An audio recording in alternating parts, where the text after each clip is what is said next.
Sarah Wilson sat at her desk in the advertising agency office on the 23rd floor of a downtown Chicago skyscraper. Her laptop screen glowed with the logo of a coffee shop she had been working on for 3 days. The client wanted something edgy, but everything she drew looked like another Canva template. She leaned back in her chair, rubbing her eyes. The clock on the wall said 5 p.m., but she knew she wouldn't be leaving until 7. The deadline was tomorrow, and her boss, Carol, had already asked about the sketches twice. The office was buzzing with people typing and chatting by the coffee machine. Outside, the wind off Lake Michigan blew trash down the street, pieces of newspaper, a plastic Starbucks cup. Sarah pulled out her phone and opened a text from Megan Clark, her friend. "New Orleans Jazz Fest next week. Are you coming?" She smiled, then frowned. Ethan, her husband, had been against the trip. He'd told her over dinner the night before that it was just an excuse to get drunk with some hippies. Sarah had snapped at the time, but now, sitting in the office, she felt a twinge of guilt. "Sarah, are you finished?" Jenna, her colleague, stood in the doorway, holding a clipboard and a paper cup of coffee. "Almost," Sarah replied, not looking up from the screen. "I'll finish it today." "Carol's already on edge," Jenna rolled her eyes. "She said if we don't deliver tomorrow, the client will eat us." I know," Sarah waved her hand. "I can handle it." Jenna left, and Sarah looked at the photo on the table. She and Ethan at the Grand Canyon, 3 years ago. She was wearing a denim jacket. He was wearing a plaid shirt, both smiling. Things had been simpler then. Now their conversations were limited to "How was your day?" and "What's for dinner?" Sarah sighed and turned back to the logo, but her thoughts were on New Orleans, the music, the dancing, the cocktails. She wanted to escape this routine, even for 3 days. At 6:30, she slammed her laptop shut, grabbed her coat, and headed outside. The cold wind hit her face as she walked to her Ford Escape, parked 2 blocks away. In the car, she turned on the radio an old Journey hit, but turned it off because she didn't want to stress herself out anymore. The drive home to Lincoln Park took half an hour because of traffic. The whole way, she thought about how to tell Ethan she was going to the festival. The house smelled of roasting garlic. Ethan stood at the stove, wearing a dark t-shirt and a towel over his shoulder. He was chopping onions for a sauce while steaks sizzled in the pan. Sarah dropped her bag on the couch and walked over to him, hugging him from behind. "Hi," she said, pressing herself against his back. "Hello," he replied without turning around. "How's your day?" "The usual," she shrugged, going to the fridge for water. "Deadlines, Carol's yelling. What about you?" "Same thing." He threw the onion into the frying pan. "The clients want more panels, but they don't add any money. We have to make do." Sarah nodded, but her mind was elsewhere. She sat down at the kitchen table, twirling her glass. "Ethan, I want to go to New Orleans," she blurted. "With Megan, to the Jazz Fest." He froze, the knife hovering over the board. Then he turned slowly, wiping his hands on a towel. "Seriously," he said, looking into her eyes. "We discussed this yesterday." "Yeah, and you said it was stupid." Sarah crossed her arms. "But I have to, Ethan. I'm suffocating. Work, home, everything in a circle. I want to live for 3 days, not just exist." "Live?" He raised an eyebrow. "Am I interfering with your life?" "Don't twist it," she frowned. "This is not about you. This is about me. I'm 34. I'm not an old woman. I want to dance, listen to music, and have fun." Ethan looked at her, his face calm, but his eyes showing irritation. "What's it going to be?" he asked. "You, Megan, and a bunch of drunk strangers? Do you really think that's a good idea?" "What's wrong with that?" Sarah raised her voice. "It's just a festival. Jazz, food, people. I'm not going to Vegas to blow it all." "You know I don't mean that," Ethan said, turning back to the stove, stirring the sauce. "Megan's always dragging you into some kind of adventure. Remember when you got stuck in Milwaukee because she forgot to put gas in the car?" "That was 100 years ago." Sarah rolled her eyes. "And anyway, I'm an adult. I don't need your permission." "I'm not forbidding you," He threw the spoon into the sink, turning to her. But don't pretend it's just listening to jazz, you know how it is there. Sarah opened her mouth to reply, then thought better of it.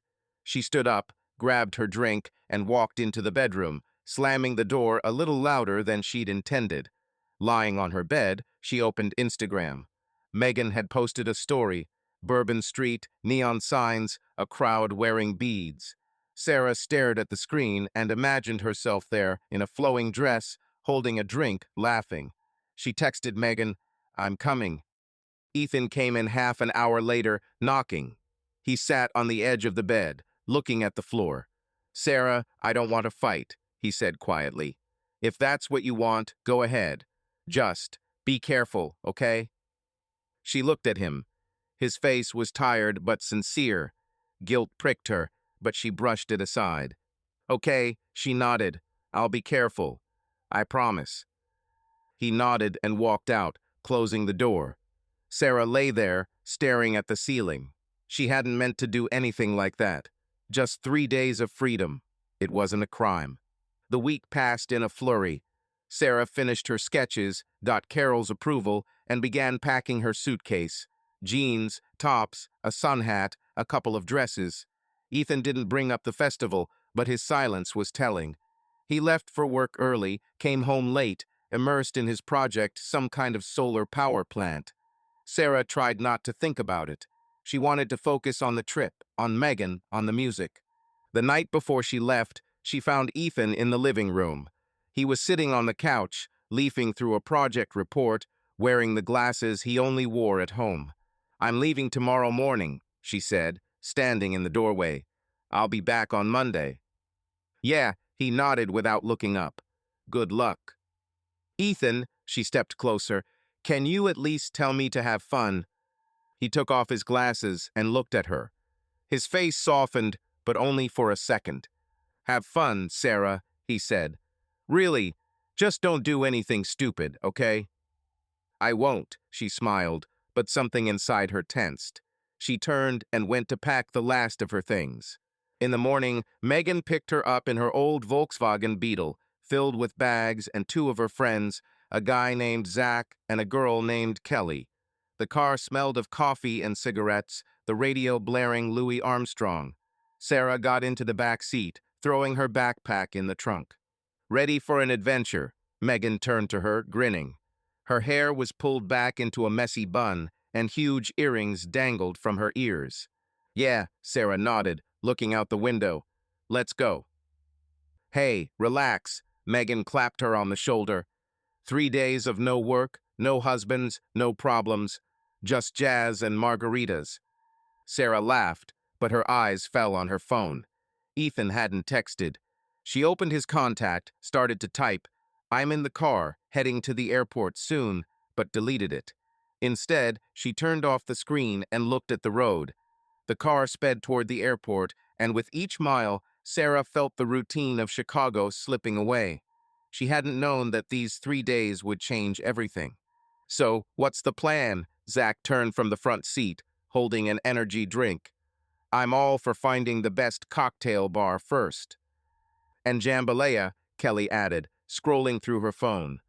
"I read there's a place that serves jambalaya that'll make you swallow your tongue." "Sarah, what are you doing here?" Megan looked at her through the mirror. "For music," Sarah answered, smiling. "I want to listen to real jazz and dance." "Now that's what I call it." Megan turned up the radio. "New Orleans, hold on, we're coming." Sarah leaned back in her seat, watching the houses pass by. She felt good, at ease, like she was a 20-year-old student again, instead of a married woman with a mortgage. The guilt from her argument with Ethan still lingered in her chest, but she pushed it aside. It had only been 3 days. What could go wrong? Sarah Wilson stepped out of a cab on Bourbon Street, squinting into the bright New Orleans sun. The heat hit her like an open oven, and the air smelled of shrimp and spice and something sweet like praline. The street was buzzing, crowds of people wearing colorful beads around their necks, buskers with saxophones and trumpets, bars with open doors and music pouring out. Megan Clark, her friend, was already lugging a suitcase toward their hotel, chattering away. So, Sarah, ready to party? Megan turned around, grinning. Her sunglasses were perched on the tip of her nose, and she was holding a Nikon camera in her hands. It's New Orleans, baby. Jazz, cocktails, no Chicago. Yeah, I'm ready, Sarah smiled, adjusting her backpack. She'd put on a light dress and a hat to keep from getting sunburned, but she still felt out of place. The crowd around her was too loud, too bright. Their friends, Zach and Kelly, followed behind, shouting over the noise. Zach, a lanky guy in shorts and a brewery t-shirt, carried two duty-free bags. I can see the bar now, he said, nodding toward the neon sign that read, Big Easy Blues. Who's for a hurricane? That's the local cocktail. Check in first, wino. Kelly nudged him with her elbow, her curly hair bouncing as she scrolled through her phone, checking the hotel reservations. They reached a small hotel 3 blocks off Bourbon Street. The lobby was filled with potted palms, and the reception area had a jazz radio playing.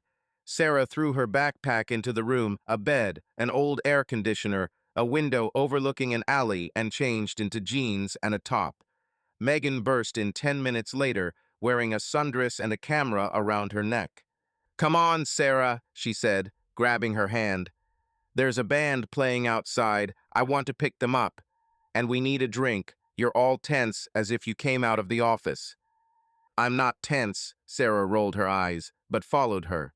Deep down, she was glad Megan was keeping her on her toes. Chicago was 1,000 miles away, and she wanted to soak it up. Outside, the festival was in full swing.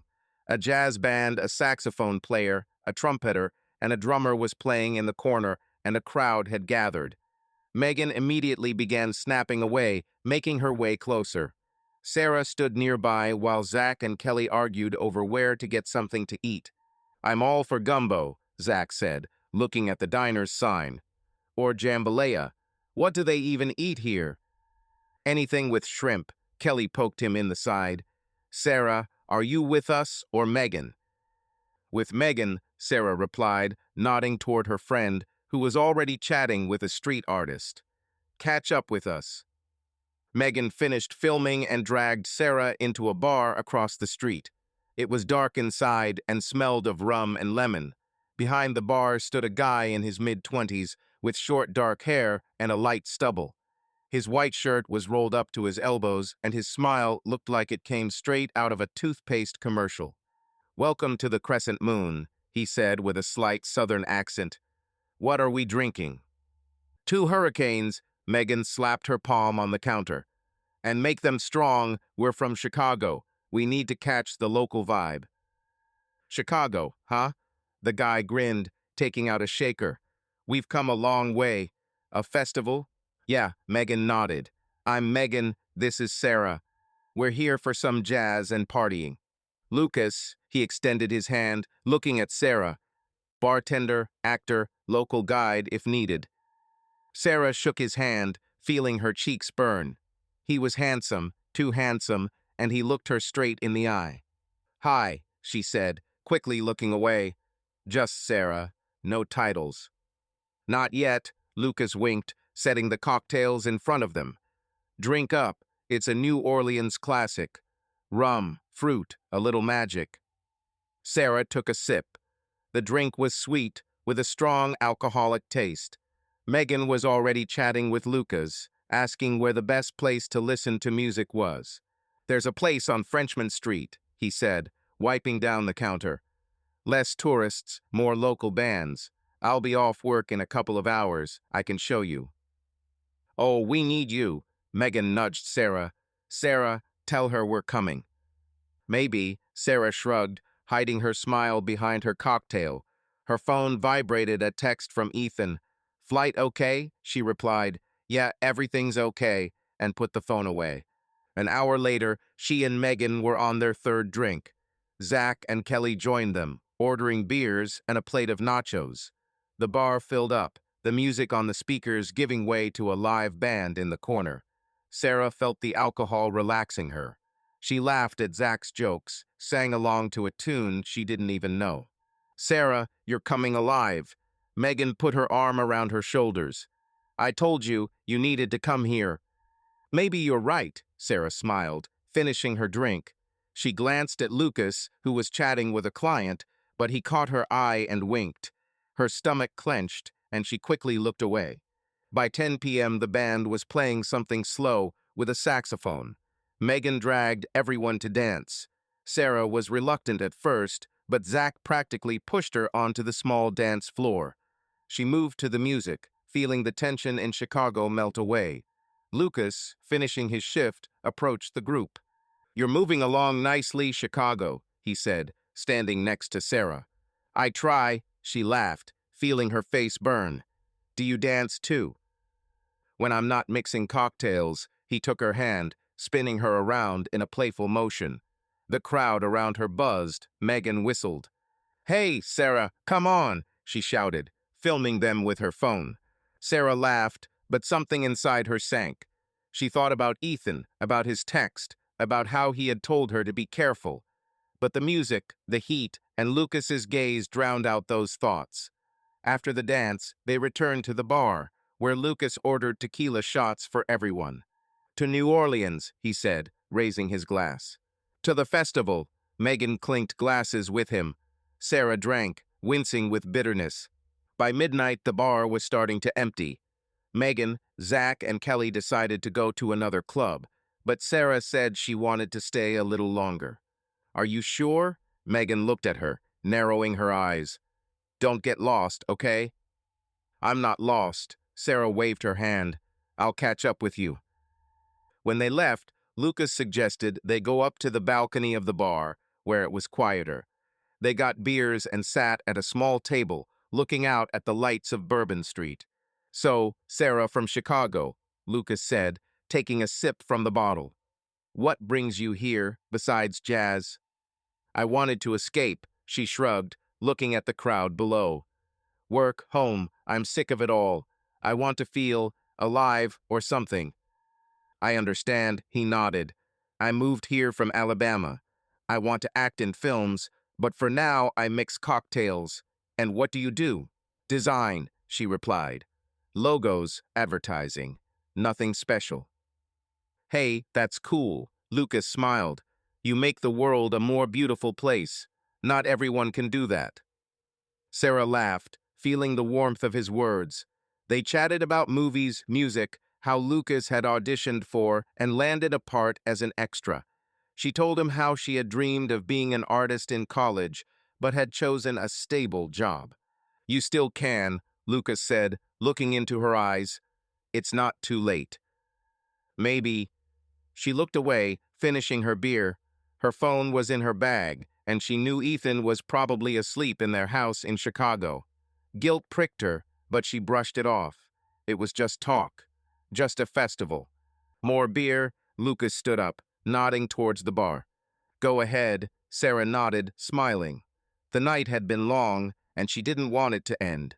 Sarah Wilson woke up on Saturday with a slight headache, but in upbeat mood. The second day of the New Orleans Jazz Festival promised more music and fun. She lay in her hotel bed, listening to Megan Clark humming Ella Fitzgerald in the shower.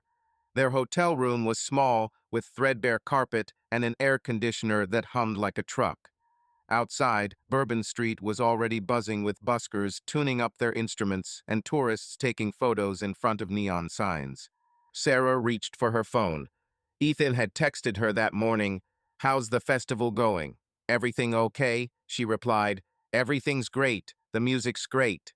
And quickly put the phone away, feeling a pang of guilt.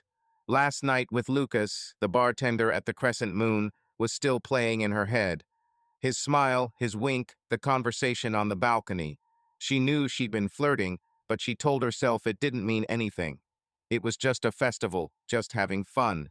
"Sarah, wake up." Megan came running out of the bathroom, wrapped in a towel. Her hair was wet, and she had a grin on her face. "Tonight is going to be awesome. I found a place on Frenchman Street where the locals are playing. And I need some gumbo, because I only ate cocktails yesterday." "Give me 5 minutes," Sarah laughed, sliding off the bed.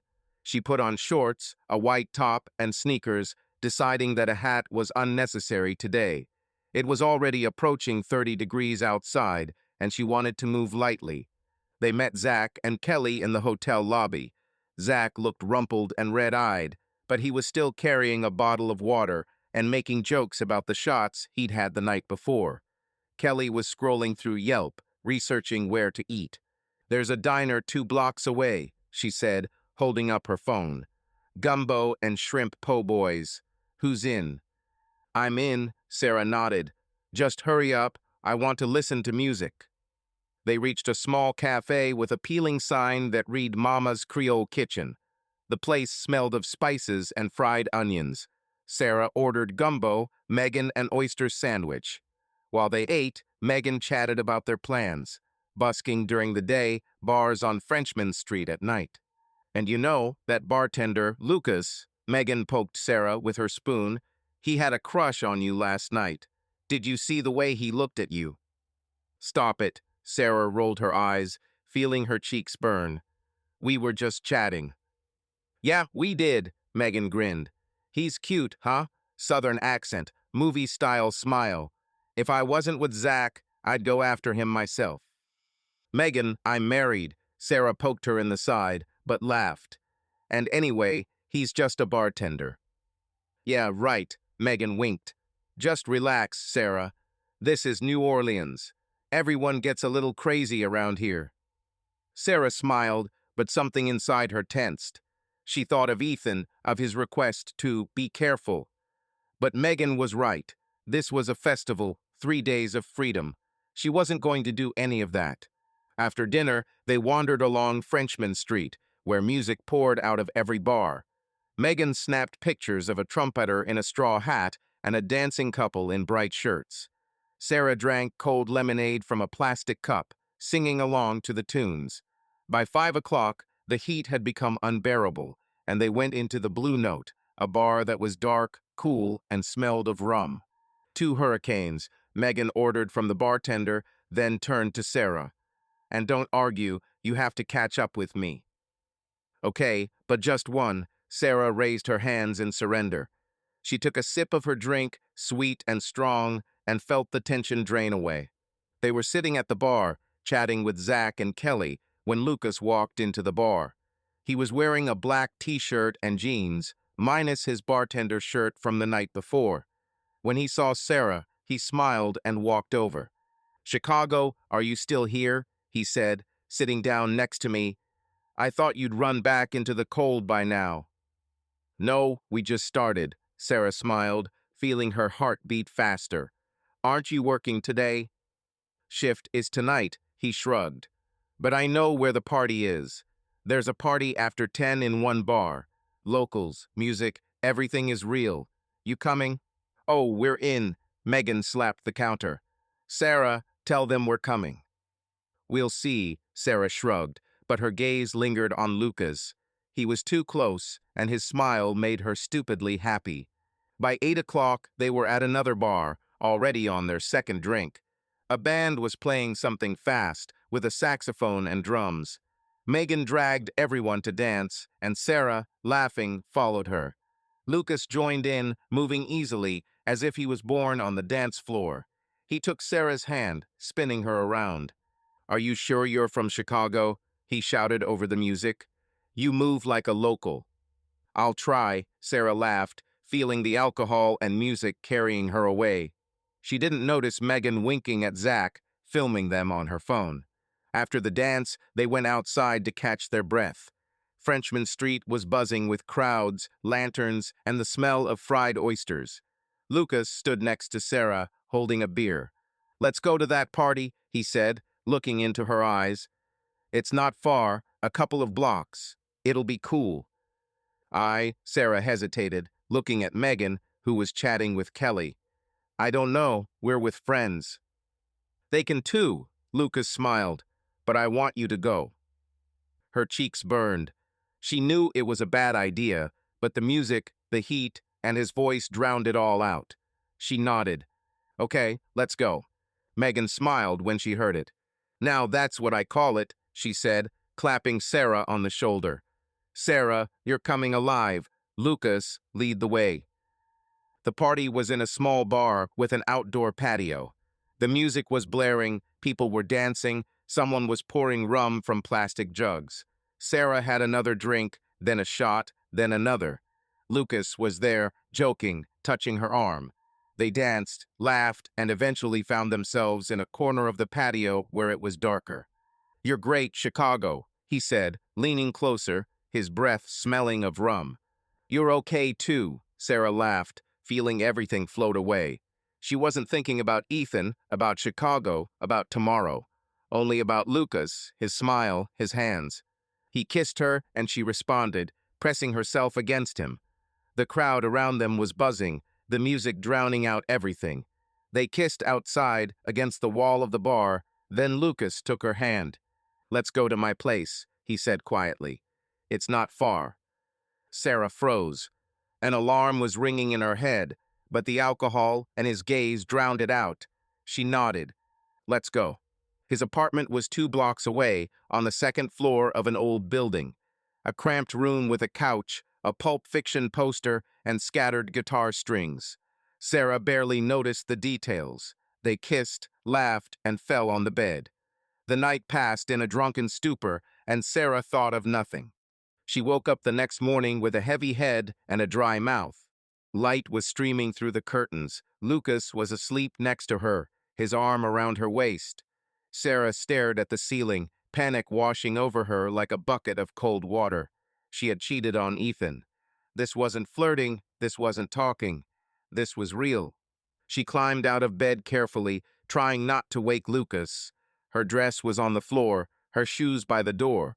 She grabbed her clothes, pulled them on without looking in the mirror, and slipped out of the apartment. The street was quiet, except for the garbage man rattling his bins.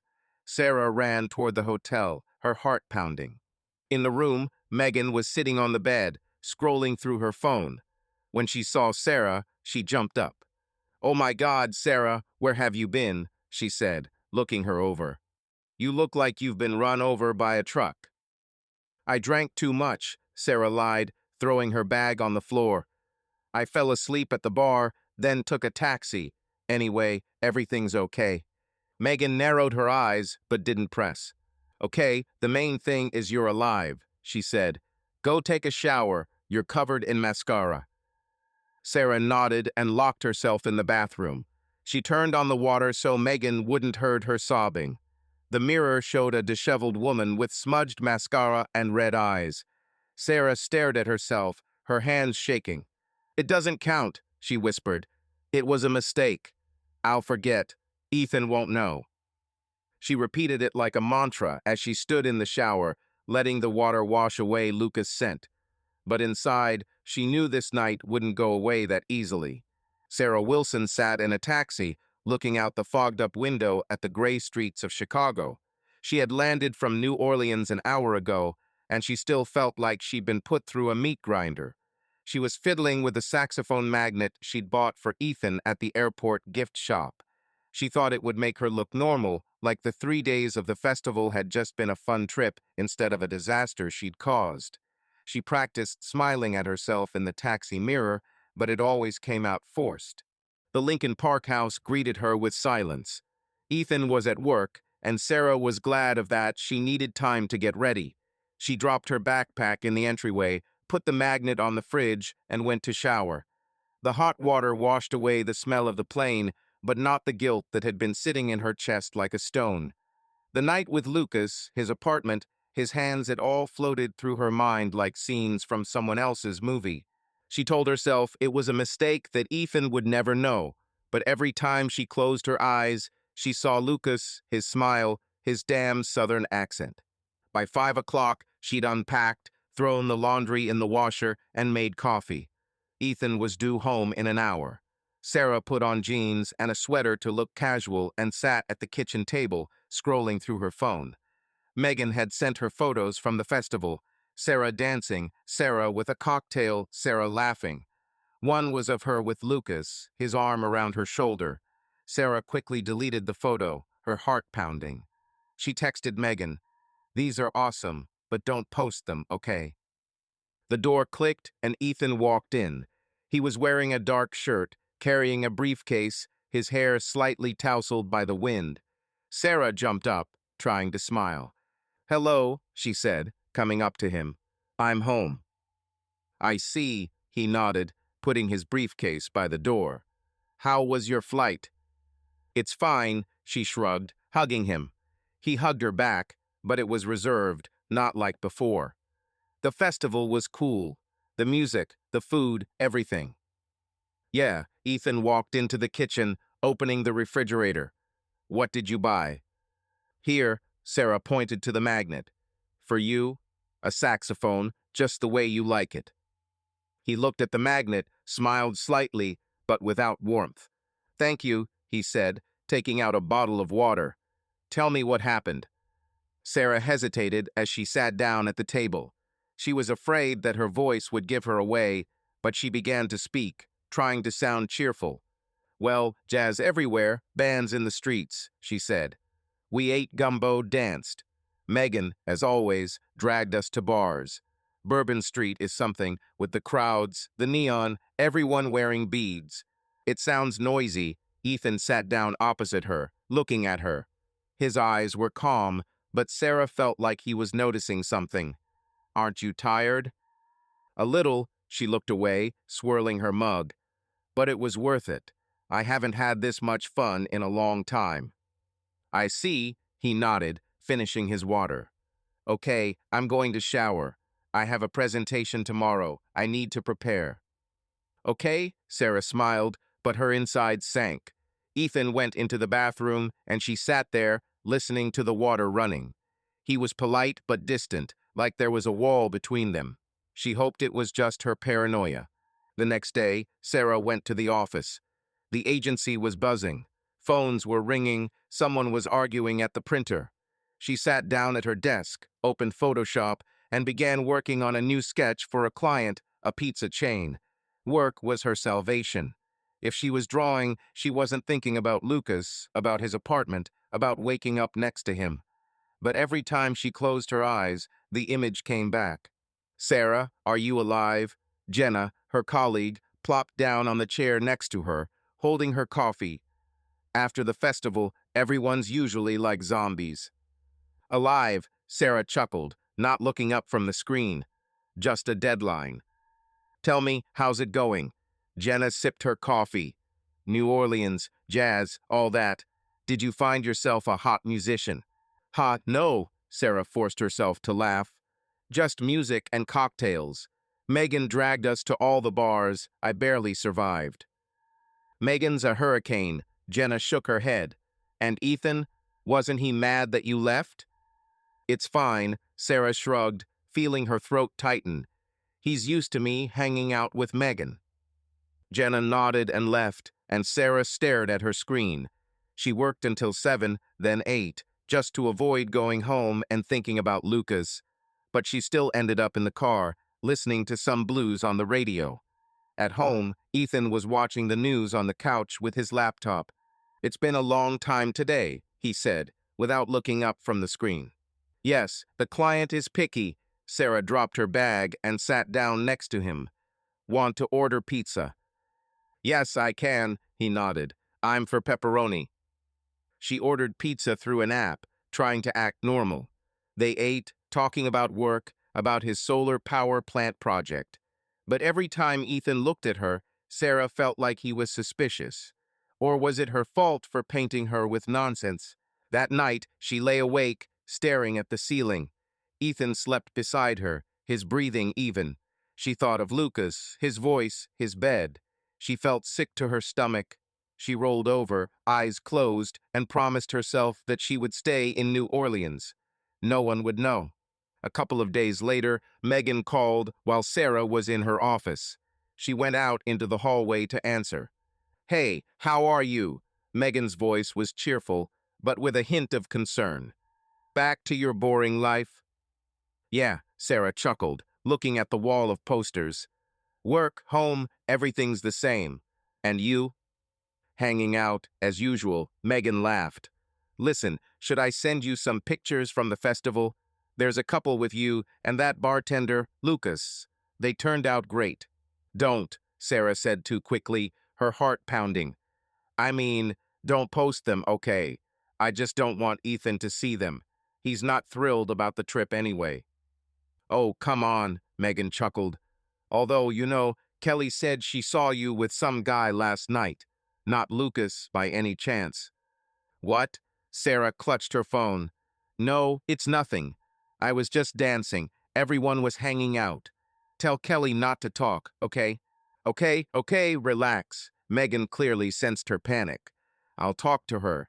But are you okay? You seem a little jumpy. I'm fine, Sarah forced a smile, though Megan couldn't see it. Just tired. Deadlines. Got it. Megan paused. If anything happens, call me, okay? I'm always here for you. Thank you, Sarah nodded. Bye. She hung up and leaned against the wall, feeling her knees shaking. Kelly had seen her with Lucas. If she spilled the beans, everything would fall apart. Sarah returned to her desk, but she couldn't work. She opened the sketch, but her hands wouldn't obey. Jenna looked at her, frowning. Sarah, you're as white as paper, she said. Maybe you should go home. No, everything's okay, Sarah shook her head. There's just not enough coffee. She drank the day away, but her mind was spinning. Kelly, Lucas, Ethan. At home, she made dinner pasta with a jarred sauce to keep her hands busy. Ethan came home late, smelling of the office and coffee. It smells delicious, he said, sitting down at the table. Thank you. You're welcome, Sarah smiled, but her voice shook. She watched him eat, afraid he'd ask her something she couldn't answer. That night she lay awake again. Ethan lay next to her, his back to her. She watched his silhouette, listened to his breathing. Their marriage was like glass, still holding together, but cracked. She closed her eyes, repeating, "He won't know. It was a mistake. It'll be okay." But deep down, she knew it wouldn't be okay. Sarah Wilson was standing at the kitchen table, chopping onions for dinner, when her phone vibrated. It showed a text from Megan. "Tom's party tonight, coming with Ethan. That'll be fun." Sarah frowned, wiping her hands on a towel. She wasn't in the mood for a party, but Ethan had been colder than usual for a week, and she thought going out might ease the tension. She texted back, "Okay, we'll try that," and called out into the living room, "I'm fine." "Ethan, Tom is inviting you to a party. Shall we go?" Ethan was sitting on the couch, scrolling through something on his laptop. He looked up and shrugged. "If you want," he said, returning to the screen. "What time?" 8, Sarah said, feeling his indifference scratching at her. She went back to the bow, trying not to think about New Orleans, about Lucas, about how she waited every day for the truth to come out. The party was at Tom's, a mutual friend's house in the West Loop. The top-floor apartment of an old loft was packed with people, some chatting at the bar, others dancing to a Beyoncé remix. Sarah held a styrofoam cup of Coke, trying to look casual. Ethan stood nearby, sipping a beer but barely speaking. Megan showed up half an hour later, her hair disheveled, holding a glass of wine. "Sarah, finally," Megan hugged her, almost spilling her wine. "I thought you were just work home now, like an old lady." "Very funny," Sarah smiled, but her eyes darted nervously around the room. She was afraid Megan or someone else would mention the festival. "Ethan, are you okay?" Megan turned to him, grinning. "Did Sarah let you leave the house?" "Yeah," Ethan smiled slightly, but without enthusiasm. "Work got me down, but I'm alive." "Well, take it easy today," Megan poked him in the shoulder. "I'm going to go find Zach. He's losing his mind around here somewhere." She left, and Sarah looked at Ethan, trying to catch his eye. "Maybe we should dance," she suggested, nodding toward the dance floor. "Not really in the mood," he shrugged, looking into his glass. "But go ahead if you want." Sarah nodded, feeling a twinge of hurt, but remained standing. She drank a cola and listened to Tom tell someone about his new startup. An hour later, Megan returned, visibly drunk, with a friend named Liz, whom Sarah barely knew. "Sarah, Liz was in New Orleans a couple weeks ago." Megan grabbed her hand. "Tell her about the festival. It was epic." Sarah tensed, her smile freezing. "Well, nothing special," she said, trying to sound light. Jazz, bars, crowds, a typical festival. Oh, come on, Megan giggled, sipping her wine. You were the one who was having a blast. I saw you hanging out with that bartender. What's his name? Lucas. Hot guy, huh? Sarah felt the blood drain from her face. She glanced at Liz, who raised her eyebrows, then at Ethan, who stood a few feet away. He wasn't looking at her, but his hand tightened on his glass. Megan, stop, Sarah tried to laugh, but her voice shook. You're drunk and talking nonsense. What nonsense? Megan waved her hand. Liz, I told you, Sarah tore everyone apart. That Lucas just wouldn't leave her side. Megan, shut up, Sarah interrupted, grabbing her elbow. Come on, let's talk. She pulled Megan toward the kitchen, away from the crowd. Liz stood there, watching them go. Sarah felt her heart pounding. What are you doing? She hissed when they reached the refrigerator. Why did you say that in front of everyone? Oh, what's the big deal? Megan rolled her eyes. It was just a party. Everyone was joking. Is Ethan going to get jealous over some bartender? This isn't funny, Sarah clenched her fists. You promised not to blab about the festival. Liz will tell everyone now, and if Ethan finds out... Sarah, relax. Megan put her glass down. Nobody knows anything. I just blurted it out because I was drunk. I'm sorry, okay? Just keep your mouth shut. Sarah turned away, tears welling up. She went back into the living room, but Ethan was gone. She found him at the door, putting on his jacket. Where are you going? She asked, trying to sound calm. Home, he looked at her, his voice even but cold. Tired. I'm with you. Sarah grabbed her bag, her heart pounding in her throat. They were silent in the taxi. Ethan looked out the window, his face unreadable. Sarah wanted to say something, but the words stuck every time. At home, he went silently into the bedroom, and Sarah stayed in the kitchen, pouring herself some water. She hoped that Megan had simply blurted it out, that Liz would forget, that Ethan hadn't suspected anything. But in the morning, her phone vibrated. Ethan had texted, "We need to talk. The cafe on the corner at 12. Sarah sat in Joe's diner, fiddling with her napkin. The place was old, with worn couches and the smell of fried potatoes. Ethan walked in at exactly noon, wearing a gray shirt and jeans. His face was calm, but his eyes were cold, as if he were looking right through her. He sat down across from her, ordered a coffee, and looked her straight in the eye. Did you sleep with someone in New Orleans? He asked without preamble, his voice as smooth as a blade. Sarah froze, the napkin in her hands tore. She opened her mouth, but no words came. His gaze was oppressive, and she felt everything crumbling. No, she breathed out, but her voice trembled. What makes you think that? Liz called yesterday, Ethan said, not looking away. She said Megan was talking about you and some bartender, that you were hanging out with him, then went off somewhere. Is that true? Sarah felt tears sting her eyes. She wanted to lie, but his gaze wouldn't let her. She clenched her fists, trying to breathe. Ethan, it's not what you think, she began, her voice breaking. Yeah, there was a guy, Lucas. We danced, we talked, but it was just... You slept with him? He interrupted, his voice growing harsher. Yes or no, Sarah? She squeezed her eyes shut, tears streaming down her cheeks. She nodded, unable to speak. Then she opened her eyes, seeing his face frozen. Yes, she whispered. It was a mistake. I was drunk. I wasn't thinking straight. It was a one-time thing, I swear. Please, Ethan. She was sobbing, covering her face with her hands. People at the nearby tables were looking at her sideways, but she didn't care. Ethan was silent, staring into his coffee.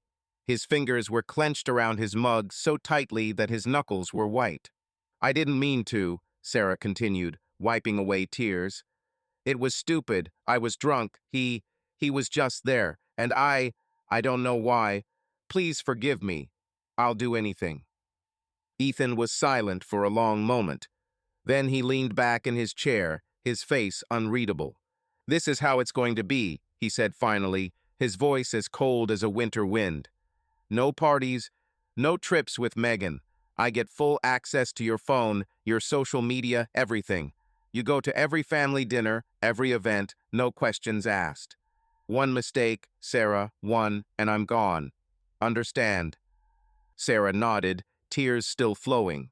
She reached out to touch his hand, but he pulled away. Yes, she whispered. I agree. Whatever you want. Ethan stood up, threw a tenner on the table for his coffee, and left. Sarah sat for another minute, wiping her face with a napkin. The waitress looked at her with pity, but said nothing. Sarah walked outside, the cold Chicago air hitting her face. She drove home, feeling empty. Sarah Wilson was standing at the kitchen table, chopping onions for dinner, when her phone vibrated. It showed a text from Megan. Tom's party tonight, coming with Ethan? That'll be fun. Sarah frowned, wiping her hands on a towel. She wasn't in the mood for a party, but Ethan had been colder than usual for a week, and she thought going out might ease the tension. She texted back, "Okay, we'll try that," and called out into the living room, "I'm fine." Ethan, Tom is inviting you to a party. Shall we go? Ethan was sitting on the couch, scrolling through something on his laptop. He looked up and shrugged. If you want, he said, returning to the screen. What time? 8, Sarah said, feeling his indifference scratching at her. She went back to the bow, trying not to think about New Orleans, about Lucas, about how she waited every day for the truth to come out. The party was at Tom's, a mutual friend's house in the West Loop. The top-floor apartment of an old loft was packed with people, some chatting at the bar, others dancing to a Beyoncé remix. Sarah held a plastic cup of Coke, trying to look casual. Ethan stood nearby, sipping a beer but barely speaking. Megan showed up half an hour later, her hair disheveled, holding a glass of wine. Sarah, finally, Megan hugged her, almost spilling her wine. I thought you were just work home now, like an old lady. Very funny, Sarah smiled, but her eyes darted nervously around the room. She was afraid Megan or someone else would mention the festival. Ethan, are you okay? Megan turned to him, grinning. Did Sarah let you leave the house? Yeah, Ethan smiled slightly, but without enthusiasm. Work got me down, but I'm alive. Well, take it easy today, Megan poked him in the shoulder. I'm going to go find Zach. He's losing his mind around here somewhere. She left, and Sarah looked at Ethan, trying to catch his eye. Maybe we should dance, she suggested, nodding toward the dance floor. Not really in the mood, he shrugged, looking into his glass. But go ahead if you want. Sarah nodded, feeling a twinge of hurt, but remained standing. She drank a cola and listened to Tom tell someone about his new startup. An hour later, Megan returned, visibly drunk, with a friend named Liz, whom Sarah barely knew. Sarah, Liz was in New Orleans a couple weeks ago. Megan grabbed her hand. Tell her about the festival. It was epic. Sarah tensed, her smile freezing. Well, nothing special, she said, trying to sound light. Jazz, bars, crowds, a typical festival. Oh, come on, Megan giggled, sipping her wine. You were the one who was having a blast. I saw you hanging out with that bartender. What's his name? Lucas. Hot guy, huh? Sarah felt the blood drain from her face. She glanced at Liz, who raised her eyebrows, then at Ethan, who stood a few feet away. He wasn't looking at her, but his hand tightened on his glass. Megan, stop, Sarah tried to laugh, but her voice shook. You're drunk and talking nonsense. What nonsense? Megan waved her hand. Liz, I told you, Sarah tore everyone apart. That Lucas just wouldn't leave her side, Megan, shut up, Sarah interrupted, grabbing her elbow. Come on, let's talk. She pulled Megan toward the kitchen, away from the crowd. Liz stood there, watching them go. Sarah felt her heart pounding. What are you doing? She hissed when they reached the refrigerator. Why did you say that in front of everyone? Oh, what's the big deal? Megan rolled her eyes. It was just a party, everyone was joking. Is Ethan going to get jealous over some bartender? This isn't funny, Sarah clenched her fists. You promised not to blab about the festival. Liz will tell everyone now, and if Ethan finds out. Sarah, relax. Megan put her glass down. Nobody knows anything. I just blurted it out because I was drunk. I'm sorry, okay? Just keep your mouth shut. Sarah turned away, tears welling up. She went back into the living room, but Ethan was gone. She found him at the door, putting on his jacket. Where are you going? She asked, trying to sound calm. Home. He looked at her, his voice even but cold. Tired. I'm with you. Sarah grabbed her bag, her heart pounding in her throat. They were silent in the taxi. Ethan looked out the window, his face unreadable. Sarah wanted to say something, but the words stuck every time.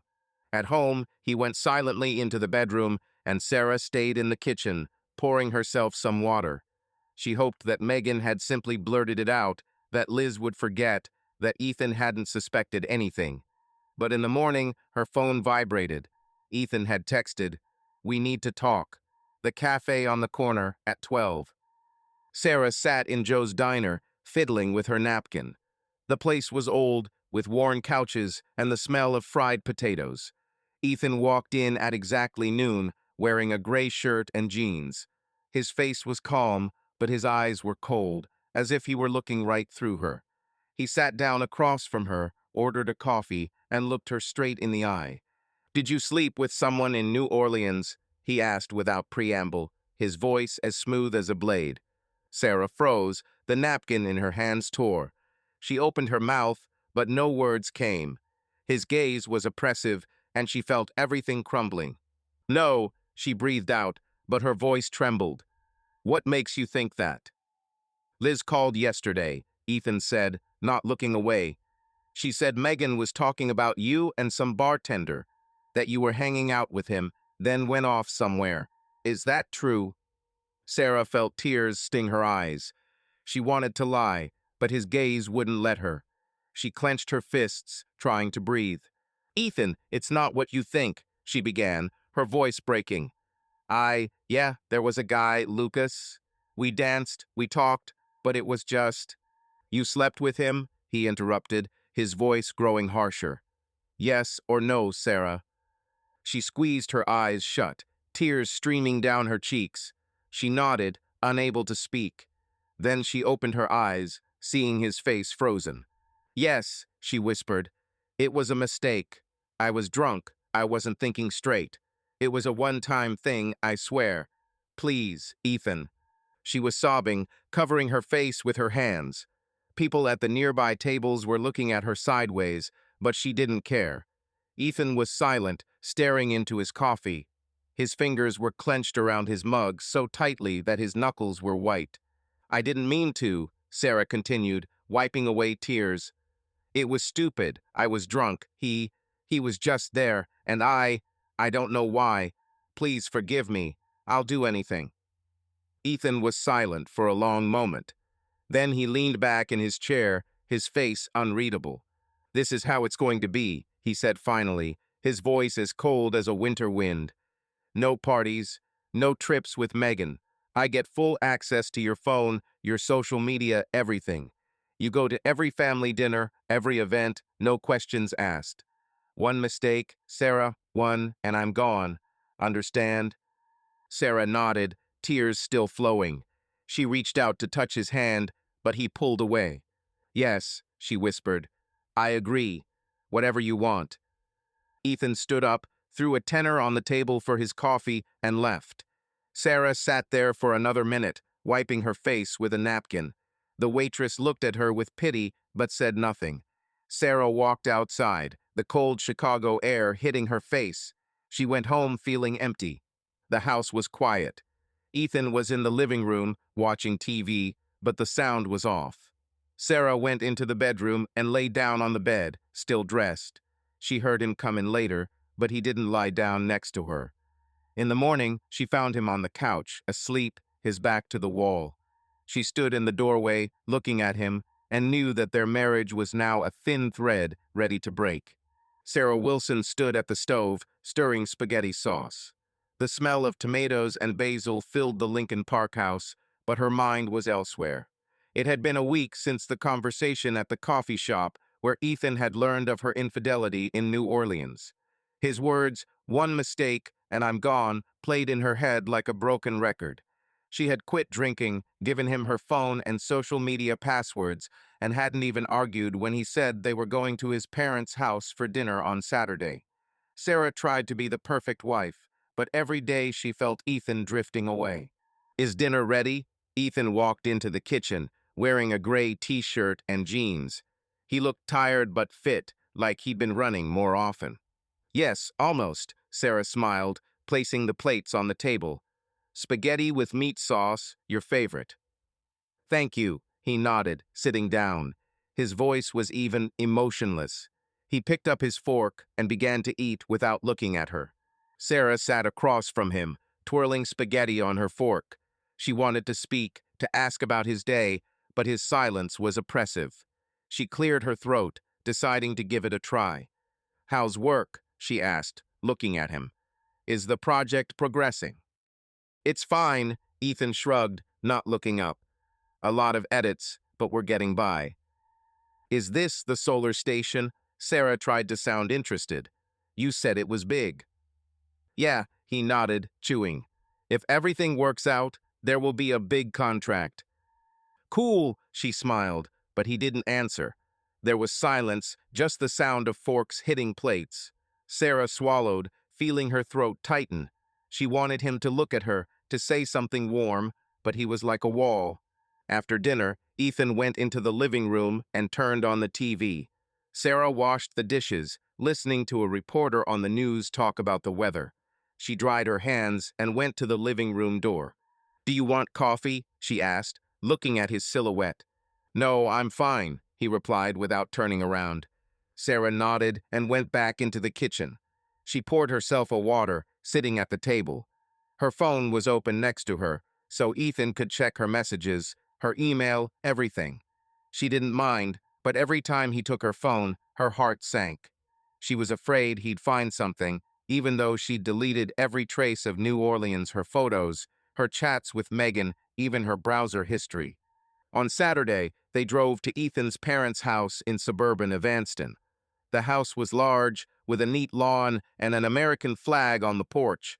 Ethan's mother, Linda, greeted them with a smile, but Sarah sensed her coldness. His father, Richard, was friendlier, but he talked mostly about golf. "Sarah, how's work?" Linda put the casserole on the table, looking at it. "Okay," Sarah nodded, picking at her food. "Lots of projects, demanding clients, but I can handle it." "That's wonderful," Linda smiled, but her eyes were wary. "And you, Ethan, how's your project going?" "It's progressing." Ethan cut off a piece of meat. "If everything goes according to plan, we'll present it to investors in a month." "I'm proud of you." Richard clapped him on the shoulder. "You've always been persistent." Sarah was silent, feeling out of place. Linda asked Ethan questions, almost ignoring her. After dinner, they drank coffee in the living room, and Sarah tried to smile, nod, and be polite. But when Linda went into the kitchen, she whispered to Ethan, "Your mother hates me." "Don't make things up." He shook his head, but didn't look at her. "She's just like that." Sarah didn't answer. In the car, on the way home, she looked out the window, listening to the radio softly playing an old Fleetwood Mac hit. Ethan was silent, his hands tightly gripping the steering wheel. She wanted to take his hand, but she didn't dare. The following week, Sarah threw herself into work. She arrived at the office at 8, left at 7, and sketched out designs for a new advertising campaign. Jenna, her co-worker, noticed her zeal. "Sarah, are you fighting for a bonus?" Jenna sat down next to her, holding the coffee. "You've been sitting here for 3 days." "I just want to do everything perfectly," Sarah shrugged, not looking up from the screen. "The client is being picky." "Well, don't kill yourself," Jenna chuckled. "By the way, I saw Ethan downtown yesterday. He went into some boutique. He looks cool, new haircut and all." "Yeah," Sarah nodded, but her stomach clenched. "He's updating his wardrobe." "Well done," Jenna sipped her coffee. "Are you okay with him? After your trip, he's been kind of quiet." "It's okay." Sarah forced herself to smile. We both just have work. Jenna nodded and left, and Sarah stared at the screen. Ethan was really changing. He started running in the mornings, coming home in his workout clothes, sweaty but somehow alive. She'd noticed a new shirt in his closet yesterday, navy, fitted, not from Target, where he usually shopped. His hair was shorter, neatly styled. Even the coworkers in his office, who she'd seen in his Instagram photos, were commenting, "Ethan, you're like a model," or "Who's this new guy?" It scared her. He was getting better, and she was feeling worse. One night, she walked into the bedroom and saw Ethan checking her phone. He was scrolling through messages, his face intent. She froze in the doorway. "Looking for something?" she asked, trying to sound casual. "No," he put the phone on the nightstand. "Just looking." "I gave you the passwords." Sarah came over and sat on the bed. "You can check whenever you want." "I know," he nodded, but didn't look at her. "I'm going to shower." He left, and Sarah picked up her phone, her hands shaking. She opened the chat with Megan, but there was nothing new. Megan had called after the party, apologizing for her chatter, promising to keep her mouth shut. But Sarah was still afraid that someone else knew that the rumors would reach Ethan again. She tried to be attentive. She made breakfast omelets, toast, coffee. She cleaned the house, although they used to share the chores. She bought Ethan his favorite beer, put it in the refrigerator. But he took it for granted, responding with a short "thank you" or "okay." When she tried to hug him, he did not push away, but he did not respond as before. Their conversations became shorter, drier. He stayed late at the office more and more often, saying that the solar station project needed time. "Are you late today?" she asked one morning as he laced up his sneakers before going for a run. "Most likely," he adjusted his headphones. "A meeting with investors." "Okay," Sarah nodded, holding her coffee mug. "Maybe we should order something tonight. We were looking at that Thai restaurant." "We'll see." He opened the door. "I'm running." She watched him go, his figure flickering outside the window. He was jogging in the park across the street, and she would occasionally see him from the window tall in a black t-shirt with headphones in his ears. He looked better than he had when they first got married. Fit, confident, as if he'd shaved 5 years off his age. Sarah felt the anxiety rising. What if he was changing for someone other than her? What if he was preparing for a life without her? On Friday, she went to the office but couldn't concentrate. The sketches for the client were coming out all wrong, and she had to delete everything and start over 3 times. Jenna stopped by for lunch. "Sarah, you're like a zombie," she said, putting the coffee on the table. "What's wrong with you?" "I just didn't get enough sleep," Sarah shrugged, looking at the screen. "Ethan was driving you." Jenna grinned. "I heard he's a real star in his office now. My friend works with them. She says everyone is excited about his project." "Yeah, he's trying," Sarah nodded, but her voice wavered. "That's cool." "Well, don't be sad." Jenna patted her on the shoulder. "Let's go to a bar after work. You'll relax." "No, I'm out." Sarah shook her head. "I have to go home, things to do." Jenna left, and Sarah sat there, staring at the screen. She couldn't go to the bar. Ethan had banned parties, and she was afraid to even think about breaking the rules. But at home, things were no better. Ethan came home late, ate, watched TV, and went to bed. Their bedroom became a place where they just slept, not touching each other. That evening, she sat in the kitchen, scrolling through her phone. Ethan was in the office, texting that he'd be late. Sarah opened his Instagram. He rarely posted, but today there was a photo with his colleagues, all in suits, smiling. Ethan stood in the center, in a new shirt, with the same confidence she'd seen in the park. The comments were full of emojis and jokes. "Ethan, you're the boss now." "Where did you get that style?" Sarah closed the app, feeling her throat tighten. She stepped out onto the balcony, looking out across the street at the park. Ethan was running there, his figure flickering between the trees. He moved lightly, as if he were shedding something heavy with every step. Sarah looked at him, and her heart sank. He was her husband, but now he seemed like a stranger, a man slipping away while she clung to the remains of their marriage. She turned and walked into the house, closing the door behind her. Sarah Wilson sat at the kitchen table, flipping through the magazine Jenna had left on the counter. On the cover was an actor in a fitted shirt, with a perfect haircut and a confident smile. She looked at the photo and thought about Ethan.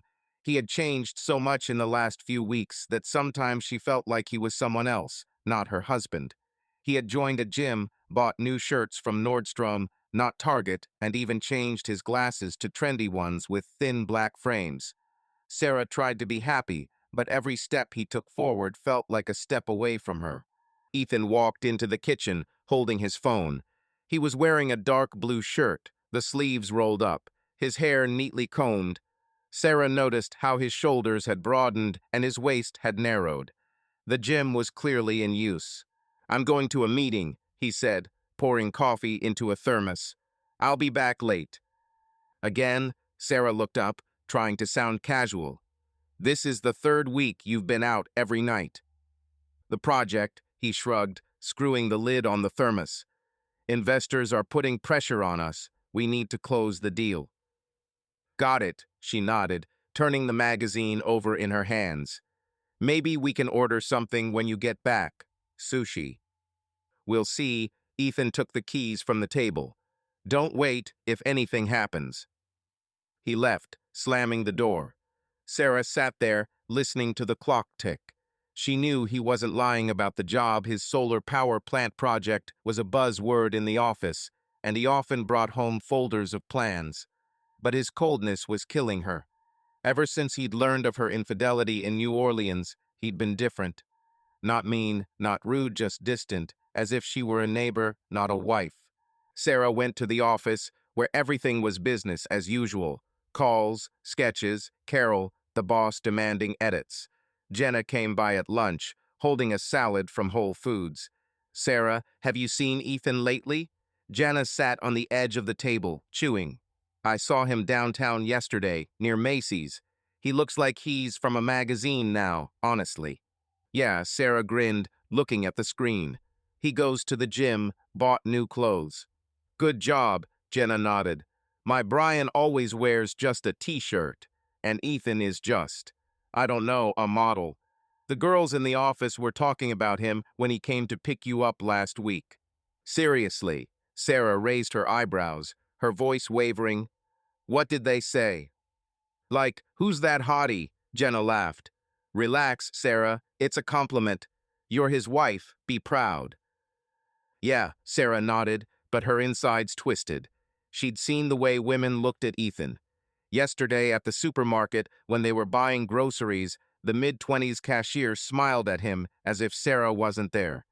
At the cafe they'd stopped at over the weekend, the waitress had winked at him as she handed him coffee.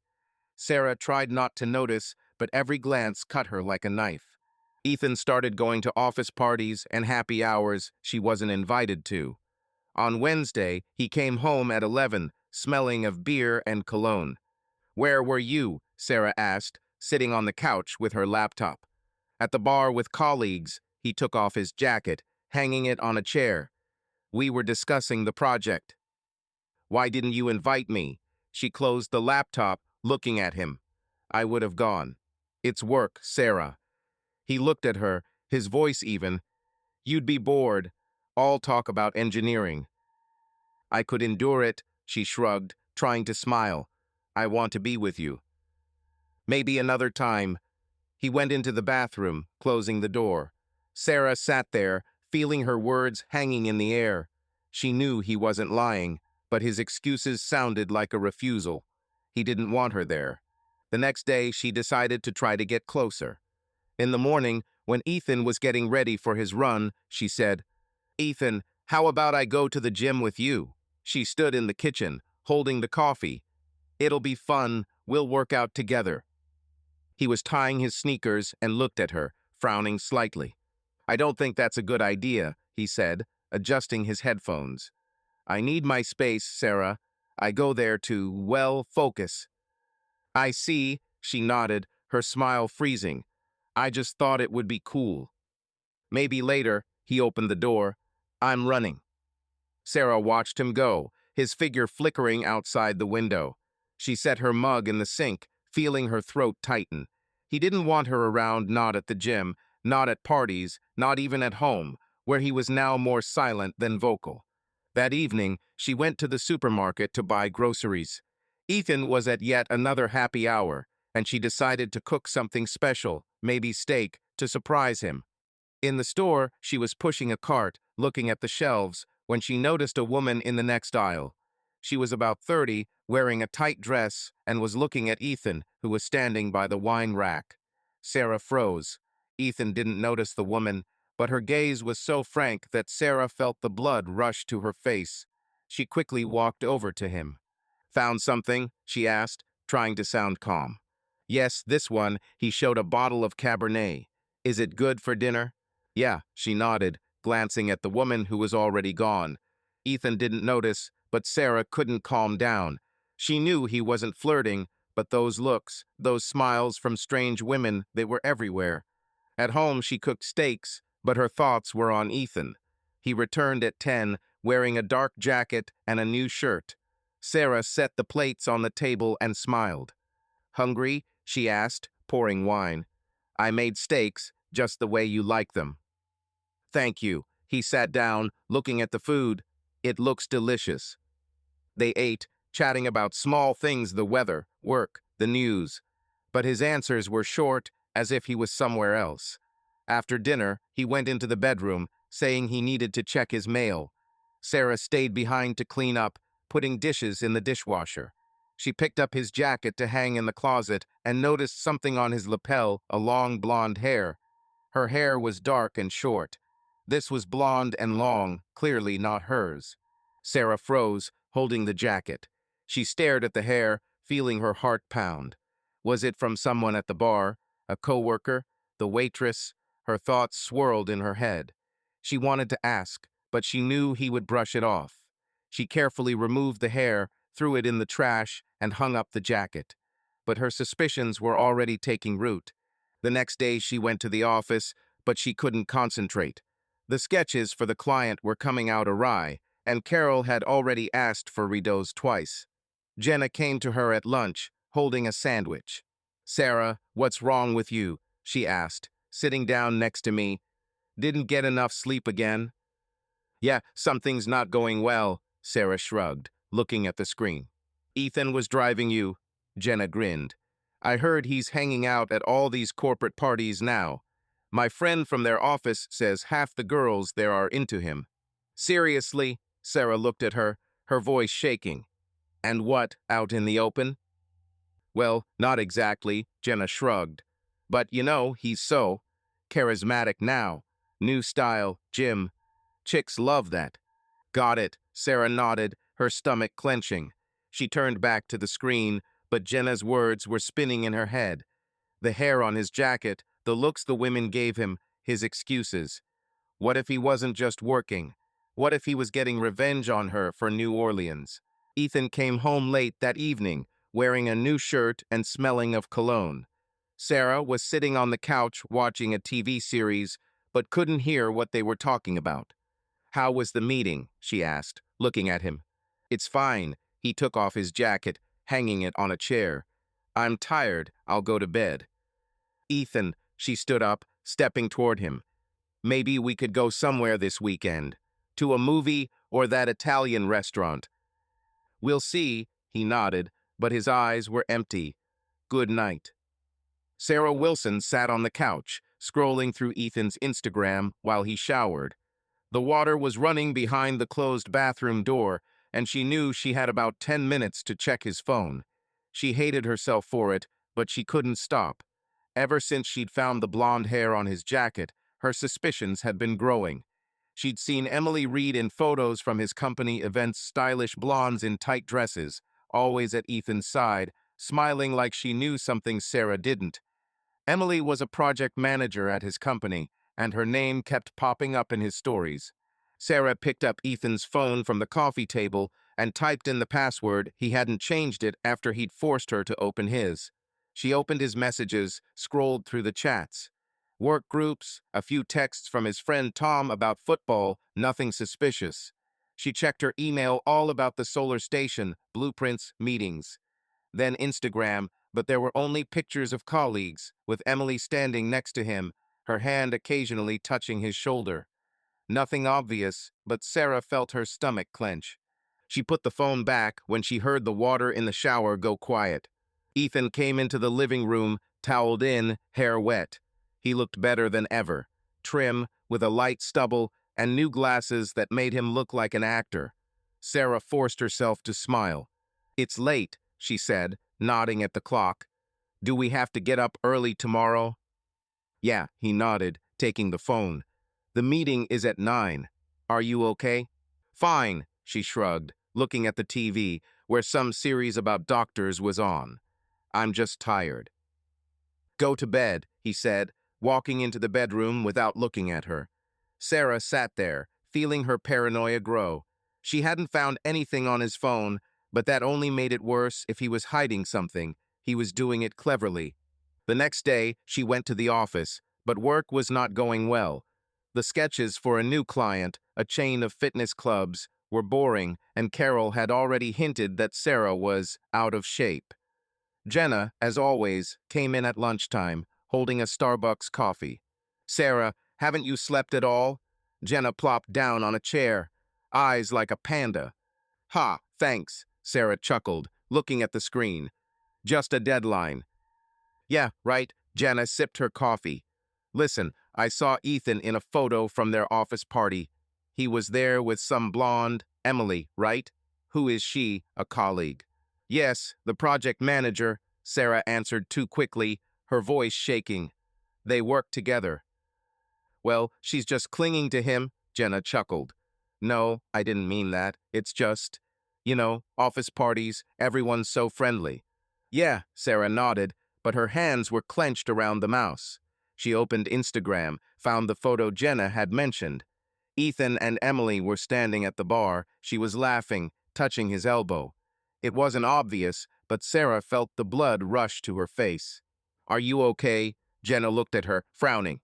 "Yeah, it's okay." Sarah closed the tab. "Just a lot of work." Jenna left, and Sarah sat there, staring at the screen. She couldn't work, couldn't think of anything but Emily.